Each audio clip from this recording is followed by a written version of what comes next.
આદિવાસી આજે 9 ઓગસ્ટ વિશ્વ આદિવાસી દિવસ નિમિત્તે દેશ વિદેશના તમામ આદિવાસી ભાઈઓ બહેનોને હાર્દિક શુભકામનાઓ અને સાથે સાથે જોહાર અભિવંદન આપું છું। આજે 9 ઓગસ્ટ માત્ર ડભોઈ કે ભારત દેશમાં પૂરતો સીમિત નથી, પરંતુ પૂરા વિશ્વભરની અંદર આદિવાસી સમાજની સંસ્કૃતિ, ઓળખ, પરંપરા, અસ્તિત્વ અને સાંસ્કૃતિક આ કાર્યક્રમ ઉજાગર કરવાનો દિવસ છે। આ રેલી માત્ર રેલી કે કોઈ કાર્યક્રમ નથી, પણ આદિવાસી સમાજની ઓળખ, સંસ્કૃતિ, પરંપરા અને એક જીવન જીવવાની શૈલીઓ હોય, જેને લઈ આદિવાસી સમાજ આજે એકત્ર થયો છે।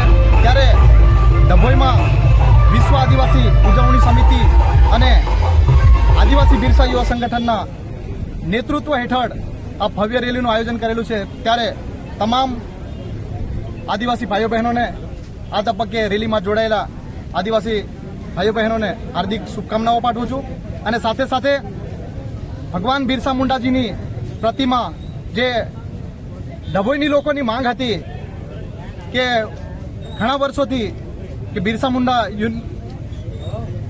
ભગવાનની પ્રતિમા હોવી જોઈએ, જેમાં ગત સમગ્ર સભામાં ડભોઈમાં સર્વાનુમતે મંજૂર કર્યું, એ બદલ નગરના ચૂંટાયેલા જનપ્રતિનિધિઓ પણ આભાર માનીએ છીએ।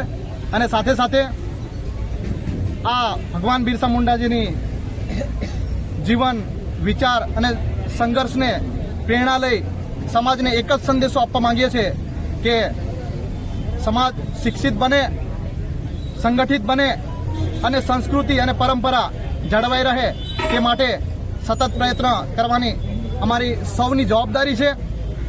આ સાથે ડભોઈની ધરતી પર એટલું કહીશ કે આદિવાસી એક છે, એકઠા છે અને સંગઠિત છે, અને જ્યારે જ્યારે અત્યાચાર અને અન્યાય થશે ત્યારે હર હંમેશ માટે આદિવાસી સમાજ આજે જાગૃત અને ઉજાગર છે। જે આ સંદેશો આપી આદિવાસી ભાઈઓ બહેનોને હાર્દિક શુભકામનાઓ પાઠવું છું। સાથે સાથે આ કાર્યક્રમને જન સુધી પહોંચાડવાનાર પત્રકાર મિત્રોનો પણ આ તબક્કે ખૂબ ખૂબ આભાર માનું છું। જોહાર, જય આદિવાસી।